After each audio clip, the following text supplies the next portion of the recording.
nalang ko'y gustong komentaryuhan ba.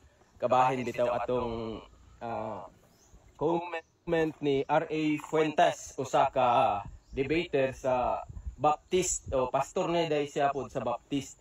Matud pa niya nga nahuman na lang daw kuno ang debate si Kuya Jerry Laig, wala gid daw kuno ka pabarog sa iyang sa iyang tema. Unya puro ra daw kuno accusations. Actually, kini si R.A. Fuentes ug si Paul Alima, wala ni sila kalainan. Puros ni sila nga mga supakiro sa balaod sa Dios. Una, usa na ka pa masangil. Sige mo balaod-balaod sa inyong mga baba, 10 commandments, pero pamutang-butang pasangil ng imuhang. Ano gud taong wala may kalahian? Kada kong kalahian namong Paul Alima, bago lang gani mi nagdebate ana. O dako mi kalahian, may kag supakiro sa balaod sa Dios. Unsa mang balaura ang amo ang gisupak? Unsa may gisupak nako nga balaod, pamutang-butang man na, pamatud-i ko na. Oh. Unya ang giingon din ha nga sa Daniel 7:25 manggod nga dunay magatinguha sa pagguba sa balaod sa Dios. O unya kani si R.A. Fuentes, of course, apil kuan magyapon ni siya, supakiro magyapon ni siya sa balaod sa Dios, iya magyapon ning sunod man ni siya sa papasi nga pamaagi. Wala jud ko ni sulod ng papasi no. Kay kanang papasi dili na iya sa Ginoo, unya sige na natong kakontra diha og mga debate nga dili na iya sa Dios, labi na nang under kas papasi. Unya butang-butangan dayon ta og under sa papasi kay tungod sa atong comment nga bisag unsaon ako ipahibalo nimo unya nga ikaw mismo niuyon ka nako sa akong komento. Ayaw ko pa sanginling nga under sa papasi. Ato ko nang paminawon unsa dapit abe nga wala na ang adlaw igpapahulay. So may mo ginaihang ihatag nga komentaryo nga wala ka pabarog. Wala ko na adlaw ipapahulay. Sayop ka. Sige kag paminaw sa mga debate sa CFD. Unya ako pasanginlan ko nimo parehas under sa papasi. Wala na ang adlaw ipagpahulay. Layo ra kayo na. Di mi pareha na sa Roman Catholic Church. Di mi pareha ni Paul Alima. Pamutang-butang na imuha. No, kasala na noong ka noon. Sige lang kag pamutang-butang.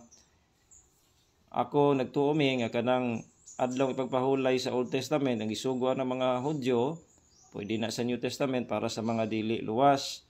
Pero dili na sa amua kay kami wala naman misuguan na ni Jesus Christ o sa mga apostol nga mangilin og Sabat, magbantay sa adlaw ipagpahulay, wala man na.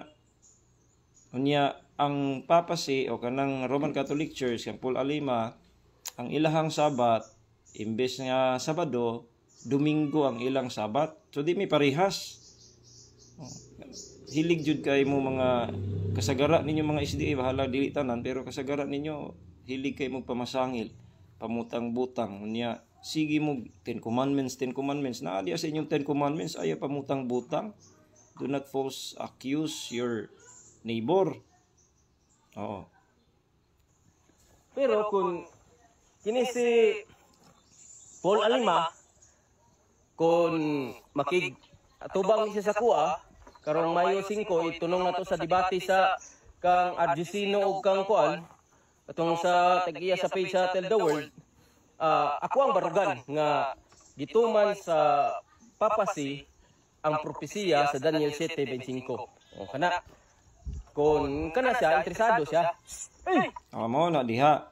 Niuyon ka sa ako Kaya nga akong comment ug ako'y SDA bisan pag si Jerry Laig Baptist pa to, moingon jud kong pilde kay kana ako ang comment niha wala nay bias.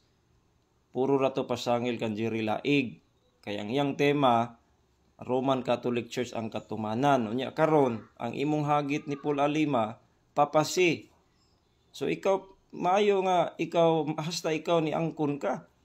Nga kung dili ka uyon sa ako ang comment, napasanginlan ko nimo, dili ka uyon panung sunga si Paul Alima hagita siya the same nga tema.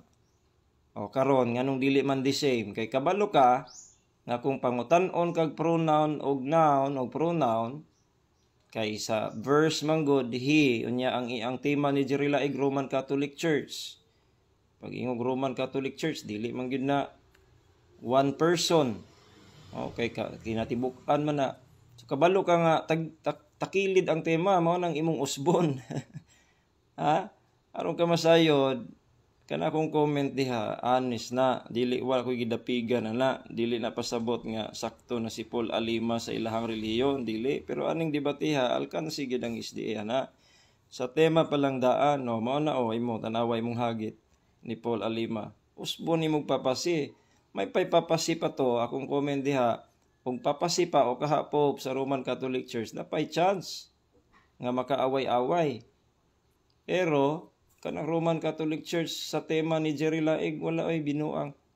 No, mao na bitaw ipit-ipit siya didto niya karon ingnon pa gyud nimo nga parehas min Paul Alima o tanawa. Salamat nga ikaw mismo ni uyon ka nga pildi gid mo adtong timaha gyud atong debatiha. Do na ay mga puntos-puntos did po gamay adto si Jerry. Pero sa tikinatibuk-an pildi gyud kay nganong usbon man nimo kung imong hagiton no. Hagita si Paul Alima daw dayon the same tema nga Roman Catholic Church ang katumanan sa 725 si Daniel. Tanawa nahimong papasin na imuha. Para na kay ignon nga pope na usa ka tao. Pero di na Roman Catholic Church. Salamat nga ikaw mismo ni angkon sa kaparehas tang duha. Angko na lang yun nga mapildi kay ako bisag ako napildi ko ako pong angkonon pod. Mo na ha. Una sa tanan ayaw na pamasangil kay nasa inyohang balaod na nga di ka mamasangil mamutang-butang. Lahi mi sa papasi, di mi under sa papasi, sa about sa sabat di sad mi parehas. Ang Roman Catholic Church nagtudlo nga ang sabat nila Sunday na ilang sabat, Lord's Day. Kami wala mi ana nga Sunday ang sabat. Ang sabat namo sa Old Testament Hudyo Saturday gid gihapon na o New Testament. Saturday gid gihapon ang sabat. Ang Sunday namo gathering. Nya ang kanang among gathering bisag Wednesday, Thursday, Saturday na mi gathering. So dili na keeping the Sabbath kay Old Testament na nga sugo sa mga dili iya sa Dios. Dili walay relasyon, walay relasyon sa Dios. Kanang walay relasyon sa Dios, matud pa sa unang Timoteo 1:9 mo na gitagaas balaod. Kami wala na mi pahulay nga pisikal, ang among pahulay spiritual sa kaluwasan. Unya ang among pahulay mi sa spiritual kaluwasan, unya sa physical trabaho mi. Mo na gingon ni Jesus Christ sa Juan 5:17.